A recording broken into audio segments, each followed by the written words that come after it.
AERPcast, o podcast da Radiodifusão no Paraná.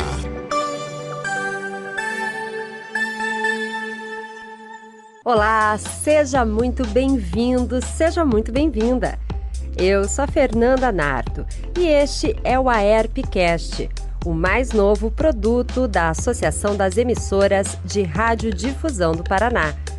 Quando o assunto é rádio e TV, o AERPcast vai estar com você, trazendo especialistas, novidades do setor e dicas para quem vive e faz a radiodifusão acontecer no estado. Neste primeiríssimo episódio, nada melhor do que mostrar o motivo que fez a AERP criar o seu próprio podcast. As rádios e os meios de comunicação em geral estão investindo cada vez mais neste tipo de mídia, que garante retorno financeiro, aumento de audiência e possibilidade de aprofundar conteúdo e outras narrativas. E o consumo só cresce em todo o Brasil, que já ocupa o 5º lugar no ranking mundial de crescimento da produção de podcasts. Um estudo realizado pela Globo em parceria com a Cantaribop mostra que 57% dos brasileiros começaram a ouvir podcasts durante o último ano. Se sua emissora ainda não tem podcasts, será que não está mais do que na hora de pensar no assunto? Quem garante que podcast é sinônimo de oportunidade são os convidados deste primeiro episódio. Aqui comigo, Tiago Barbosa, ele que é gerente de produtos digitais da CBN. Tudo bem, Tiago? Seja bem-vindo. Olá, tudo bem? Fernanda, como vai? Prazer estar aqui com você, discutindo uma coisa sobre a qual me debruço há 4 anos para a gente dar dicas aí, poder conversar com o pessoal e com uma outra convidada que eu sou um absoluto fã dela. Ah, eu também sou fã de vocês dois. A outra convidada é a Branca Viana, ela que é presidente e fundadora da produtora de podcasts Rádio Novelo, responsável aí por podcasts como A Praia dos Ossos, original da Rádio Novelo, e Maria Vai com as Outras, da revista Piauí. Tudo bem, Branca? Seja bem-vinda. Bom dia, obrigada pelo convite, um prazer estar aqui. Eu que agradeço. Bom, vamos começar a conversa. Eu quero perguntar para o Tiago há quanto tempo e por que a CBN passou aí a apostar em podcasts e como são pensados esses produtos. Bom, levando um pouco em consideração toda a história, né, eu acho que a CBN foi muito pioneira em observar o início dos podcasts. Então a gente começou já há 15 anos colocar, como o iTunes começou a fazer, a disponibilizar áudio nesse formato. A gente pensou, olhou para a nossa programação, que é cheia de quadros, né, ao longo do dia, e pensou o seguinte, até por uma provocação de um ouvinte que mandou um e-mail, foi curioso, a gente teve essa percepção. E, é verdade, a programação da CBN ela é muito podcastable, a gente consegue pegar esses quadros e transformá-la num formato podcast para que a gente possa fazer da programação da CBN algo também para ser consumido de maneira não linear, no ao vivo. Então a gente pegou alguns quadros naquele momento e começou já a colocar e disponibilizar no iTunes lá no começo. E aí depois a gente abriu isso para outras plataformas que estavam colocando podcast à disposição dos ouvintes. E foi muito legal, teve um sucesso muito grande. E aí, com o passar dos anos, né, que não foi lá no primeiro que o pessoal chamou lá de primeiro boom, né, dos podcasts, quando a iTunes começou a fazer isso. E aí depois tivemos outros fatores externos que fizeram com que os podcasts voltassem a ter a atenção de um público maior. Foi aí que a gente decidiu, talvez o rádio possa ter uma nova camada, além do linear das 24 horas, que a gente possa entregar algo mais para o nosso ouvinte. E foi com esse pensamento que a gente chegou à ideia de, o que a gente já coloca à disposição do ouvinte no iTunes e que tem sucesso ali nesse ambiente e que também a gente sabe que já quem é ouvinte da CBN gosta desse produto. E a gente olhou ali para o mundo corporativo do Max Geringer, que era uma pílula curtinha de dicas de carreira, e falou, isso tem um baita sucesso, era líder de audiência naquele momento, lá em 2017, e aí a gente pensou, então vamos começar com um produto que a gente sabe que tem aderência com o nosso público, que aí a gente iniciou, eu fui o primeiro apresentador ali do CBN Professional. Tinha acabado de sair do Jornal da CBN, que eu fiquei durante 9 anos apresentando ali 3 ao lado do Heródoto, 6 ao lado do Milton, e aí a gente partiu para esse produto que era 1 hora discutindo carreira, negócios. A gente fez uma parceria de conteúdo muito bacana, e aí a gente conseguiu trazer nomes muito legais, e foi um sucesso para a gente muito legal para começar por aí. e aí depois que a gente começou com o Panorama CBN. E entendendo o seguinte, assim, a gente precisa cada vez mais, e isso é um investimento que a gente olha com maior força no último 1 ano aqui no Sistema Globo de Rádio, e aí a CBN é o principal, para os produtos digitais, né? Se a gente quer ter futuro na comunicação, a gente precisa migrar cada vez mais para ser cada vez mais digital. E o podcast é um caminho. Só vou discordar lá na introdução quando você fala retorno garantido. Para a gente ainda não é retorno garantido. Aliás, nada é garantido a não neste ser que a mundo. Branca me desminta aqui, espero que ela já me desminta, mas por enquanto para nós é uma aposta para futuro, mas que a gente já está colhendo frutos agora. Nesse último ano, a gente conseguiu colher frutos muito bacanas que a gente está muito feliz com isso, tá? Então, assim, trouxe uma experiência aí a partir das novas narrativas com podcast aí para a CBN, enfim. Você sente que muda muito o perfil do público ali em relação ao digital e à rádio ou não? Eu acho que tem uma grande diferença do podcast e da rádio ao vivo, que é no podcast a gente consegue conhecer melhor o nosso público, porque é um produto digital. E essa é uma grande vantagem do digital em relação ao offline. A gente sabe, eu acho que imagino que a Branca deve ter uma situação parecida. A gente não sabe quem lê a revista Piauí, acho que você tem ali um perfil das pessoas, né? Mas assim, essa revista circula, né? Ela não fica na mão de uma pessoa, é uma família, empresta para amigo, tá no sebo depois, assim. O ao vivo é a mesma coisa, o offline. A gente não sabe exatamente com precisão quem é esse público. No digital a gente já consegue. Mas comparando o que a gente tem de Ibope e tem das informações das plataformas digitais, a gente sabe que o público ele é um pouco mais jovem, um pouco mais escolarizado e um pouco mais com uma renda um pouco mais alta. Então, assim, ele é um pouquinho nessa direção, nesses 3 sentidos, o público do digital em relação ao público que o Ibope identifica para a gente da rádio ao vivo. Bom, falando em público e conteúdo, a Branca ali na Rádio Novelo trabalha com formatos bem variados de podcasts, um mais legal que o outro. E assim, quais as dicas aí para produzir um conteúdo atrativo? Eu acho que como o Thiago estava falando em público, acho que entender também um pouquinho o perfil deve ser fundamental, né, Branca? Na verdade, aqui na Novelo, a gente começa sempre do ponto de vista do produto e menos do ponto de vista do ouvinte. A gente pensa no ouvinte na hora que a gente vai desenvolver a estratégia de lançamento de cada produto. Então, de um modo geral, a gente na Novelo, a gente trabalha de várias formas. Uma delas é produzindo para as plataformas, né, Amazon, Spotify, Deezer e Globoplay, Audible e tal. Ou então a gente trabalha para clientes que nos contratam para fazer os podcasts deles. A gente tem muitos clientes que são fundações, que são ONGs. A gente trabalha também para empresa, do tipo iFood, Red Bull e tal. E a gente faz os podcasts originais nossos. Um exemplo é o Praia dos Ossos.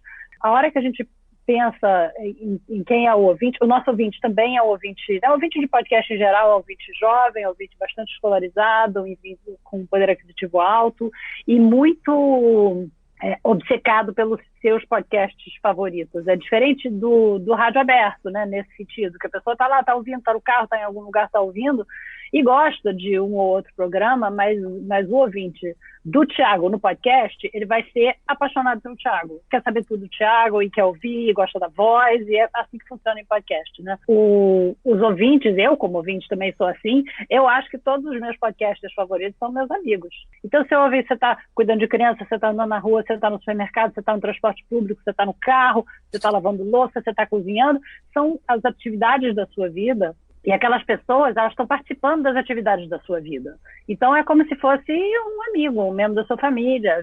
Tem uma intimidade, assim, que é muito de um para um. Apesar de que você está falando com milhões de pessoas, é uma relação de um para um, da pessoa que está apresentando com o ouvinte. Uma relação mais íntima, né, do que, sei lá, em TV aberta ou em rádio aberta.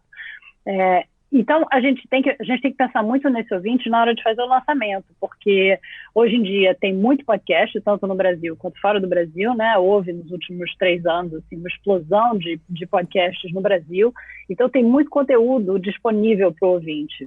Então, é muito importante, eu acho que para quem está ouvindo a gente e que está pensando em fazer um podcast, é claro que é muito importante você ter uma boa produção, você respeitar os ouvidos do seu ouvinte, com uma boa qualidade de som, com uma boa edição, porque o ouvinte tem um tempo limitado na vida para te ouvir, então não fazer podcasts longos demais, que a pessoa não vai conseguir ouvir até o fim, mas também pensar no lançamento, porque tem muito produto bom que acaba se perdendo no meio da multidão de produtos, porque o ouvinte não tem como descobrir esse produto. Então, na hora de lançar o seu podcast, pense no lançamento.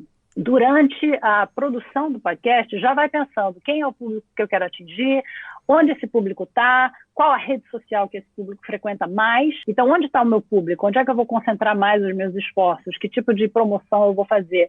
Isso é super importante, porque senão você pode perder muito tempo fazendo um produto maravilhoso que você tem certeza que as pessoas vão gostar e ninguém vai saber que existe, né? Então, isso eu acho super importante. Tiago, eu queria te perguntar se dá para aproveitar o conteúdo do Dial e utilizar no podcast. Eu sei que a CBN faz isso, eu queria que você falasse um pouquinho sobre isso para a gente.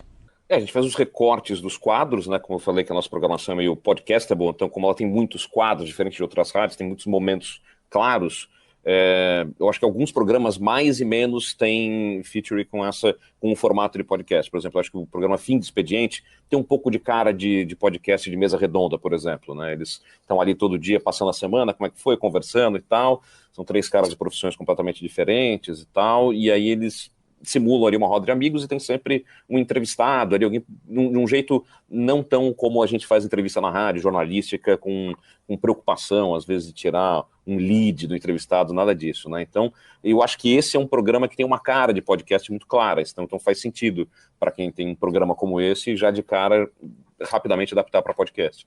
A gente faz isso com toda a nossa programação, né? A gente criou o formato de podcast, a gente usou o formato de podcast para criar uma experiência não linear de rádio em podcast. Então, assim, eu acho que as linguagens são diferentes, né? A Branca até falou algo sobre conhecer o ouvinte, entender como falar com o ouvinte. Isso é super importante, que há uma diferença, que eu achei muito legal isso que a Branca tocou, porque, assim, às vezes na rádio, você está o tempo inteiro tentando conquistar a atenção do ouvinte.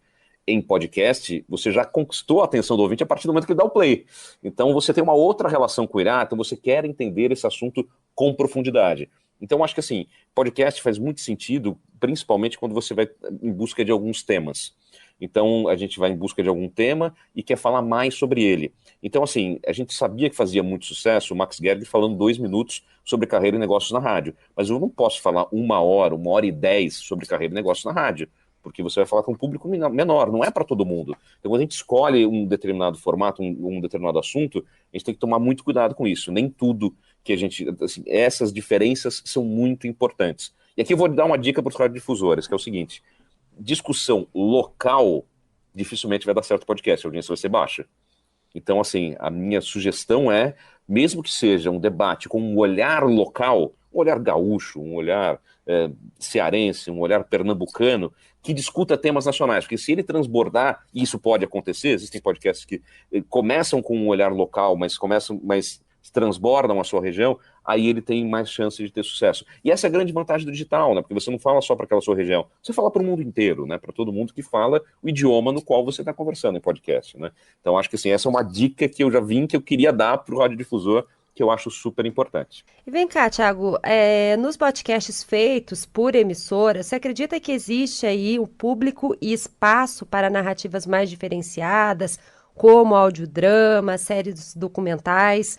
Olha, eu acho que podcasts super bem editados, a exemplo do Praia dos Ossos, por exemplo, faria um baita sucesso, mas não das 8 às 9 da manhã. Ali o pessoal quer de manhã ouvir o noticiário do dia, o noticiário quente que está acontecendo hoje. Mas em outros horários, a gente faz essa experiência, principalmente no final de semana, alguns podcasts que a gente produz, a gente já teve um podcast narrativo que ganhou o prêmio Vladimir Herzog de jornalismo, a gente, vamos pegar esse episódio e colocar no ar, 1h10 no final de semana. A gente anunciou, chamou, e aí deu muito certo, assim, os ouvintes repercutiram, e a gente pretende fazer isso mais vezes, tá? Já adianto aqui que a gente quer tentar colocar mais... E o que a gente tem feito também, a gente já fez isso com 2 programas, que é o seguinte, e é uma inversão dessa lógica, o que a gente está chamando aqui de digital first, que é o seguinte: a gente concebe o programa pensando num público de podcast, produz num formato podcast. A gente fez isso com Auto Esporte e com Márcio Atala, por exemplo. E a gente pega o que foi feito em podcast e edita para o rádio. Essa é uma inversão de lógica também, que a gente tem feito funcionar. A gente faz isso também agora, repaginou alguns programas com esse olhar, porque a gente sabe que, às vezes, no formato podcast, a gente, com essa linguagem de podcast, a gente consegue ser mais atraente para um público específico e já levar isso para o ar em horários que normalmente a gente tem uma menor audiência, ou o público está mais relaxado, está mais amplo, mais aberto para ouvir coisas diferentes, específicas, que não seja o noticiário quente do dia. Quer dizer, tem que sair do horário do jornal, das 6 às 9 da manhã, não dá. Mas em outros momentos, dá para pensar nisso, nessa lógica invertida também, que a gente tem feito essa experiência no último ano e eu acho que tem sido legal. Agora uma pergunta. Ah, pode falar, Branca. Levantar a mãozinha, pode falar. Levantei a mãozinha porque eu tenho uma coisa a dizer isso do Thiago e é uma hipótese que eu tenho, eu quero ver se ele confirma. Que é a seguinte, eu acho que podcast narrativo em série, tipo Retrato, Praia, o República das Milícias, que a gente fez agora para a Globoplay, o Sequestro da Amarelinha, que a gente fez junto com a Piauí e com a Suíça Info agora, que são podcasts longos, né? Esses todos, eles por enquanto, né, eles são direto. A pessoa ouve, sei lá, 50 minutos, 55 minutos, às vezes até 1 hora, não tem intervalo. Mas a minha hipótese é que esse tipo de podcast funcionaria no rádio se você já prevê o intervalo comercial no roteiro. Se você já constrói o roteiro de maneira que ele tenha uma parada, um intervalo, como se fosse um intervalo de uma novela. Você faz uma parada, aí você insere um intervalo comercial e você continua depois. Não tem como fazer isso com a quantidade de intervalos comerciais normais que tem numa rádio, que são poucos minutos, né? Que você tem, e aí tem um intervalo, tem outro intervalo. Mas um episódio, digamos, de 50 minutos, eu consigo imaginar, sei lá, 2, talvez até 3, intervalos comerciais, contanto que você tenha previsto isso no roteiro. Eu acho que sem prever no roteiro, você faz um corte muito bruto, e aí entra um intervalo comercial que não tem nada a ver, que é uma voz diferente, que é uma produção diferente, que às vezes vem direto da marca, né? Pronto para inserir ali, e isso interrompe o raciocínio do ouvinte, e eu temo que talvez o ouvinte não volte depois. Mas se for uma coisa já prevista na produção, eu tenho a impressão que funciona. Eu queria saber o que o Thiago acha. Eu acho que super funciona, Branca, assim, acho que... E é isso, tem que prever, e sempre contar o que vem depois. Você tem que criar ali o momento assim, o momento tem que ser muito bem pensado, né? Mas essa é uma discussão que a gente tem no rádio toda vez, né? Eu já briguei com muito âncora aqui que dá hora, você chama o intervalo e vem embora. Não, ou você dá hora e não fala que é intervalo, ou você diz o que vem depois. Isso é super importante no podcast narrativo. O que vem depois, né? Fica com a gente, porque daqui a pouco você vai saber mais coisa do que vem por aí. Assim, como segurar o ouvinte é fundamental no roteiro. E eu acho que funciona. E para final de semana, pelo menos aqui na rádio, a gente diminuiu muito essa coisa. É claro, assim, a gente tem momentos na programação que a gente tem 4 intervalos por hora, né? É bastante coisa. Mas de final de semana a gente consegue fazer um intervalo a cada 26 minutos. 24, 26 minutos cada bloco. Então, assim, esse é algo... E uma dica, às vezes tem gente que pergunta também, eu vim já com as dicas para os radiodifusores. Já está esperto já, né? Uma das coisas que a gente leva em consideração para ver tempo de produto, além, óbvio, da nossa grade, que tem o Repórter CBN de meia hora, desde que a rádio foi fundada 30 anos atrás, e que a gente não abre mão disso, que é o que nos mantém como uma rádio all news sempre, é olhar o tempo de consumo que as pessoas têm no nosso digital. Então, assim, a gente tem um histórico que pouco oscila nesses 30 anos do quanto o ouvinte ouve a gente no digital e quanto era medido pelo Ibope.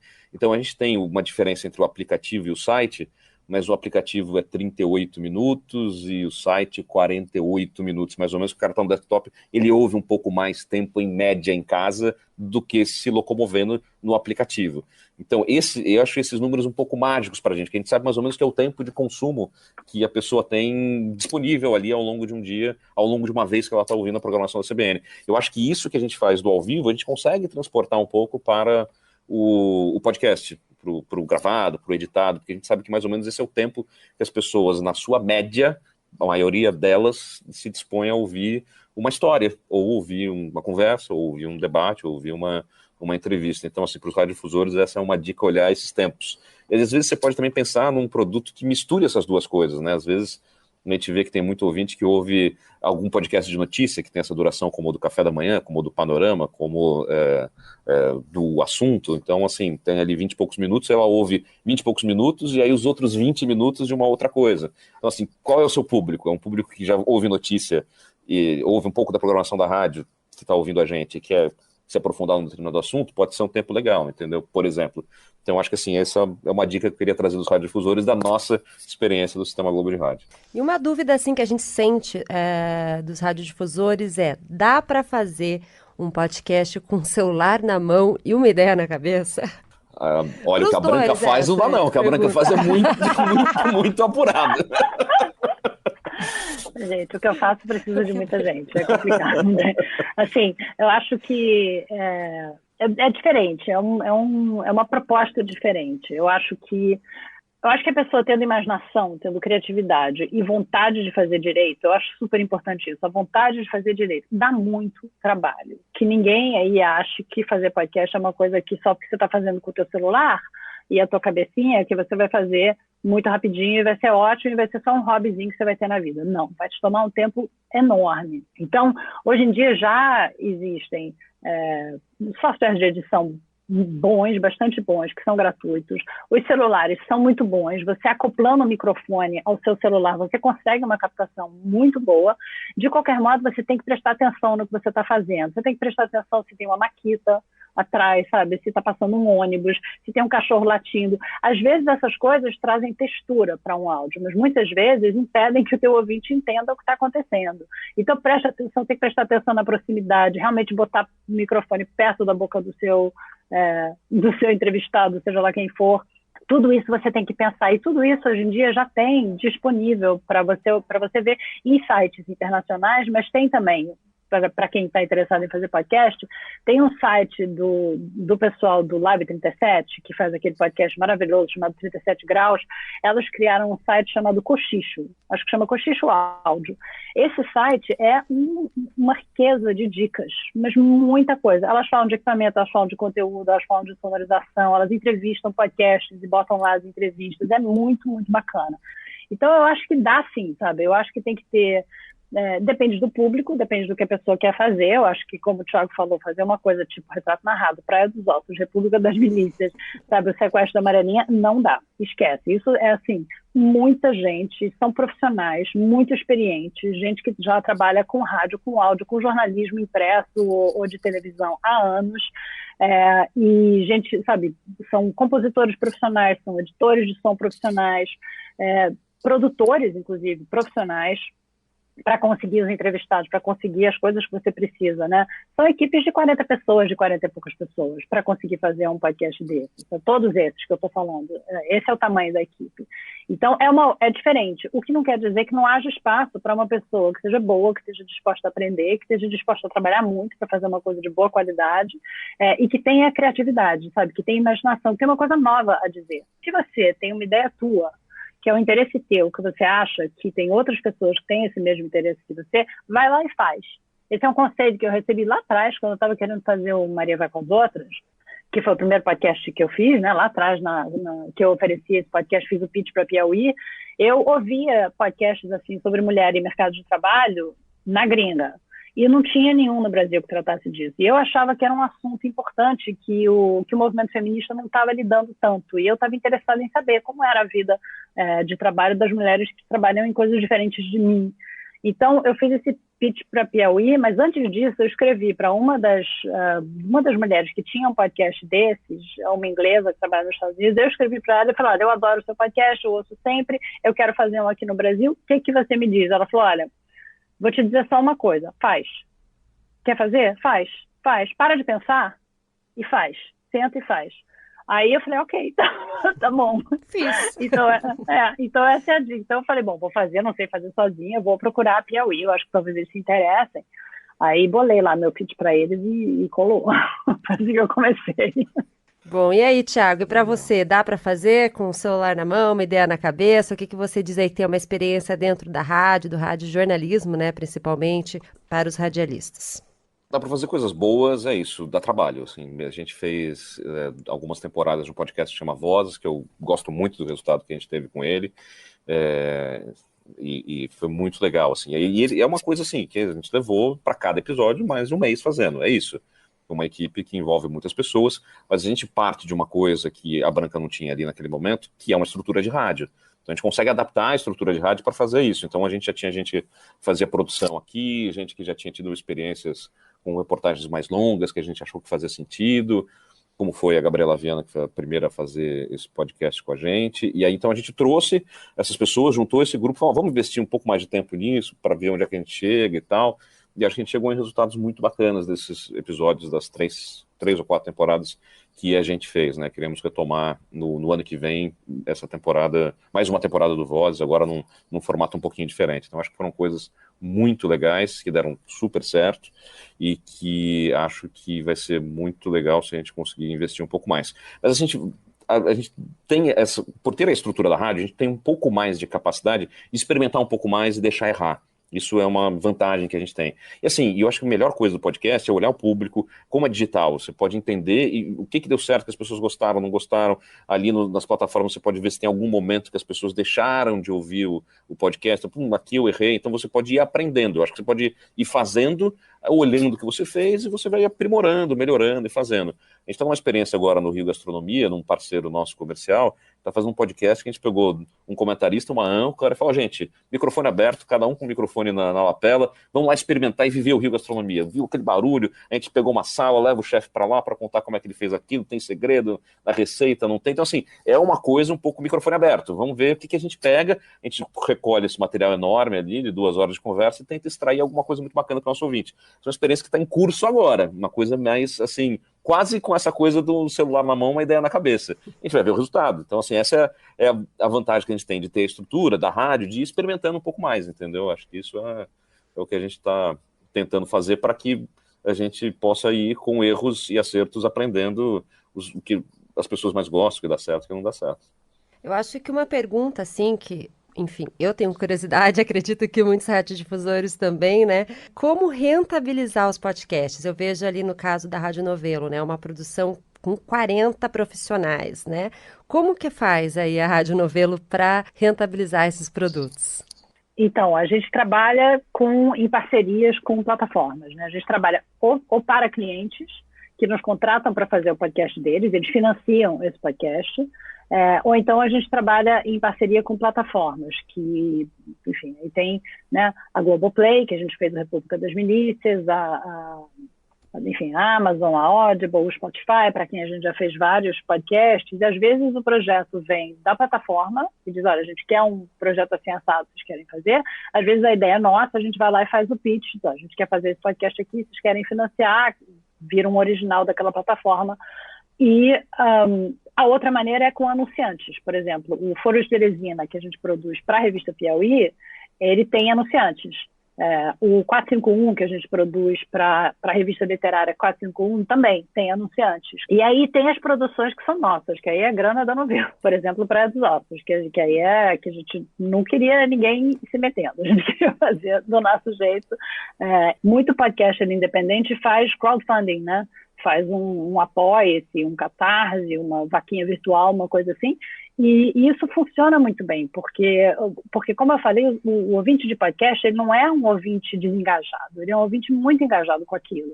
E ele entende, como ouvinte, que se ele não apoiar o podcast que ele gosta, que a pessoa não vai mais poder fazer aquele podcast, que a pessoa tem que ganhar a vida, tem que pagar aluguel e botar comida para os filhos. Então existe, sabe, essa relação muito bacana. E a gente vê podcast, sei lá, o Vida do Jornalista, por exemplo, o podcast do Rodrigo Alves.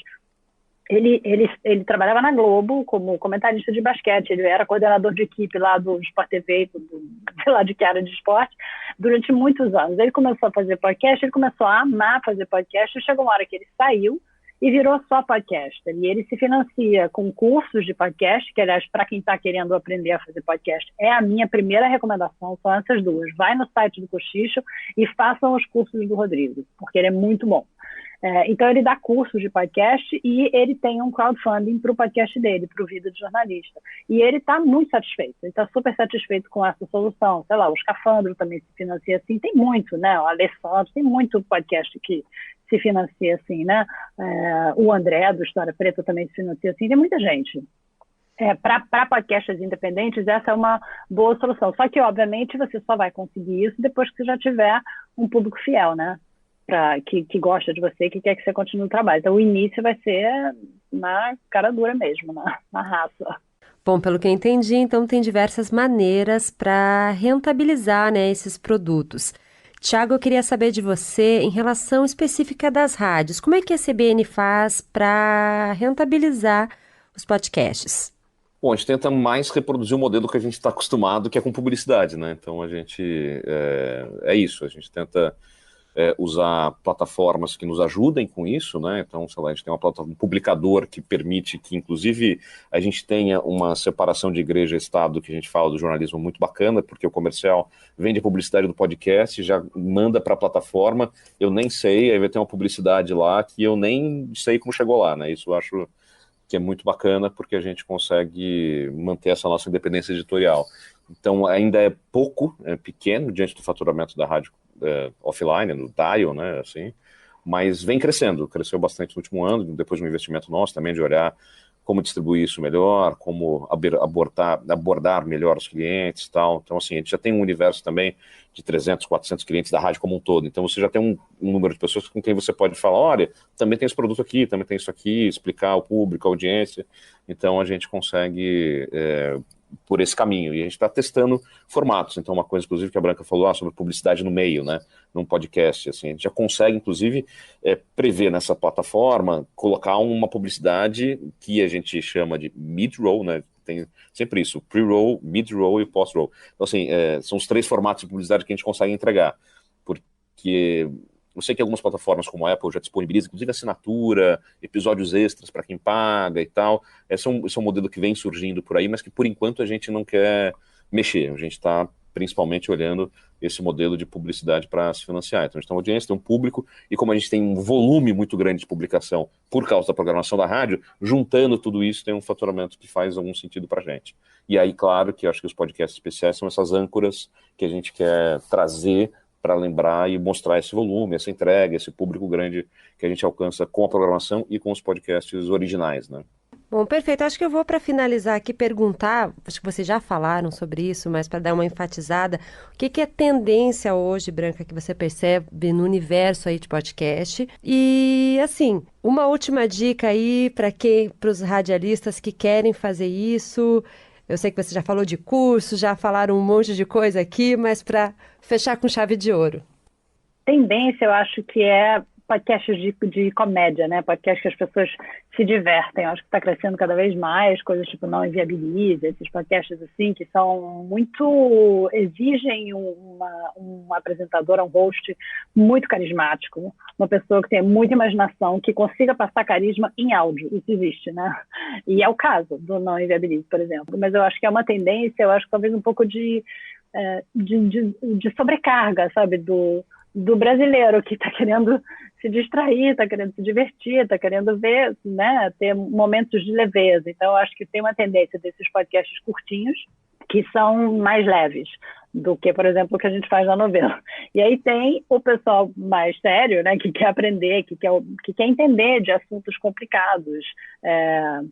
Sei lá, o Sequestro da Amarelinha, por exemplo, é sobre corrupção no futebol, mas é um podcast que exige uma atenção maior do ouvinte, né? E mesmo assim, é um sucesso de público, muito bom. Então tem de tudo, sabe? Para podcast tem de tudo, mas eu acho que uma tendência que eu tenho visto é muito esses podcasts curtinhos de comédia que às vezes tratam de assuntos sérios e importantes para o Brasil, mas de uma maneira muito leve e divertida. Olha, Branca, eu acho que essa dica é perfeita. A gente está precisando mesmo de conteúdos mais leves, dar risada em meio a todo o caos, né, dificuldades que a gente está vivendo. Bom, Thiago, e você? O que você percebe aí como tendência?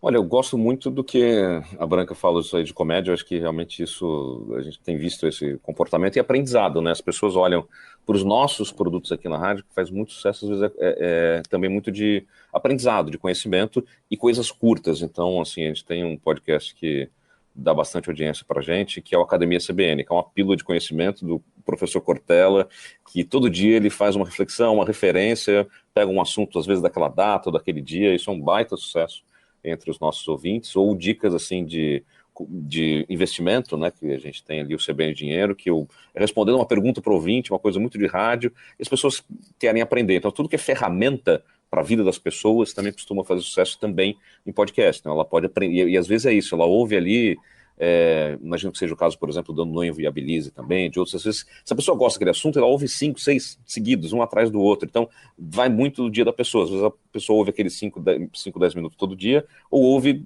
às vezes, num dia só, vários seguidos, porque ela vai aprendendo, vai entendendo. Então, acho que assim, isso de tudo que dá ferramenta para a vida das pessoas costuma fazer bastante sucesso. Assim, um dos podcasts de emissoras locais que a gente tem, que faz sucesso, é sobre alimentação saudável também. Então, assim, acho que é uma coisa que... E aí eu digo, né, assim, tá na nossa programação local, que a gente recorta para podcast e que as pessoas ouvem não só naquele lugar, né, porque tem um olhar local, mas é um assunto que serve para qualquer pessoa que fale português, né, e coma, como todo mundo come.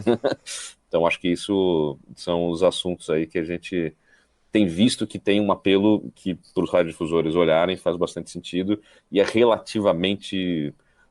claro que tem uma pesquisa grande por trás, conhecimento, carisma da pessoa que está respondendo, mas um trabalho um pouco menor do que umas séries investigativas, tal, que a gente faz, de se aprofundar num determinado tema, né? Como a gente tem o CBN+, que a gente toda semana coloca ali um assunto durante 10, 15 minutos que a gente se aprofunda para tentar entender aquele assunto naquela semana, né? Então isso são os caminhos aí mais fáceis, os mais difíceis, mas normalmente quando a gente pensa às vezes também em publicidade, normalmente as marcas acabam querendo se aliar a coisas que sejam assim também, que sejam de ferramenta, que tenham um contexto de um mercado que faz mais sentido, como financeiro. Então essas são as minhas dicas, meus olhares aí para futuro, para frente, para os radiodifusores pensarem em quem quer fazer podcast. E já olhar para a sua programação hoje, né? O que faz sucesso, o que o ouvinte gosta. Vamos fazer isso melhor, mais aprofundado, com mais tempo, com uma edição mais cuidadosa, né? Tirando todos os cacos do ao vivo, tirando as redundâncias. Isso é legal.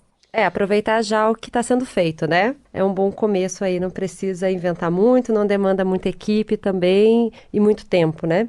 Eu fiquei com uma curiosidade também. A Branca falou num momento, não fazer muito podcasts longos. O que seria um podcast longo, né? E o Thiago falou em podcast curto. Curto o quê? 5 minutos? Eu acho podcast longo, qualquer coisa mais de 55 minutos eu acho longo. Às vezes a gente mesmo, eu tô falando e eu mesma faço podcast que às vezes tem episódios de 1 hora, de 1h10 não chega, porque a gente realmente tenta. O nosso objetivo é sempre 40, tá? 40 minutos, só pra vocês ficarem sabendo. A gente não consegue alcançar. Gente, eu acho que aqui já passou. Vai muito no que eu falei dos 48 minutos da nossa audiência média na rádio, no site, né? É isso. Eu acho que isso faz sentido na vida de uma pessoa, sabe? É um tempo que a pessoa vai fazer uma refeição, ou vai cozinhar, ou vai estar no transporte, mais ou menos isso, é um tempo bom. Nem sempre a gente consegue, às vezes o assunto é complexo demais, né? Enfim, mas essa é a nossa meta. E uma coisa uma dica também que eu acho boa é ouvir um podcast de fora do Brasil, que não tem aqui, e copiar. Assim, isso não tem nenhum problema. Vocês olhem que bacana esse podcast aqui que fizeram lá, sei lá onde, da língua que eu falo. Eu vou copiar um podcast japonês que faz um maior sucesso, eu gosto, eu acho que vai dar certo aqui, vou copiar, vou fazer igual. Sabe, copiar o formato, copiar a ideia, copiar o assunto, não tem problema nenhum, isso dá bastante certo. Bom, como esse podcast já está ficando longo e não vai dar certo daí, não vai ter audiência. Bom, Branca, muito obrigada pela sua participação, sua disponibilidade de compartilhar a sua experiência com a gente. Thiago também, muito obrigada, eu adorei, aprendi bastante com vocês hoje. Obrigada pelo convite. Muito legal participar dessa conversa aqui com a Branca, com você, Fernanda, e com os nossos ouvintes. Muito bacana e todo mundo aí, espero que olhe com carinho para essa provocação de vocês. Um beijo, um abraço, tchau, viu, gente? Tchau. Rádio é tudo, com Daniel Stark. Bom, e aqui no ERPcast a gente reservou um momento para ficar por dentro do que acontece no meio da radiodifusão. E quem está sempre super antenado é o jornalista Daniel Stark, do portal Tudo Rádio, que vai estar sempre aqui com a gente, trazendo os principais destaques da semana. Olá, Daniel, tudo bem? Olá, tudo bem? Prazer falar com vocês. Prazer é nosso. Bom, Daniel, eu vi aqui uma pesquisa que mostra que rádios nos Estados Unidos colecionam recordes de audiência em festas de fim de ano. Conta pra gente aí um pouquinho sobre isso. Eu também queria saber qual a importância de olhar para o mercado de fora, Daniel. Maravilha, Fernanda. Olha, é importante a gente olhar esses mercados, né, para ver o que está acontecendo com eles, justamente para ver como que está a concorrência contra as mídias, que fala muito, né, do avanço do digital, e de fato ele avança, mas como que o rádio se comporta a isso, né? E até para a gente, de repente, antecipar algumas tendências que podem vir de fora. Então, não só olhar para os Estados Unidos, mas também olhar para outros mercados importantes internacionais, né? Para a gente conseguir fazer esse balanço. E essa notícia em específico dos Estados Unidos é bem interessante, porque na medição de dezembro já havia um crescimento significativo de audiência do meio rádio, em especial das rádios de formato adulto contemporâneo, que colocam músicas natalinas, né? Uma linguagem natalina, para fazer a trilha sonora das festas de fim de ano deles, né? E os números são impressionantes. Para você ter uma ideia, uma rádio de Nova York chamada Light FM, que é de adulto contemporâneo, que ela assume essa posição natalina, digamos assim, ela alcançou mais de 4,4 milhões de ouvintes diferentes durante esse período, que é uma marca absurda, assim, é expressiva, isso contando o dial.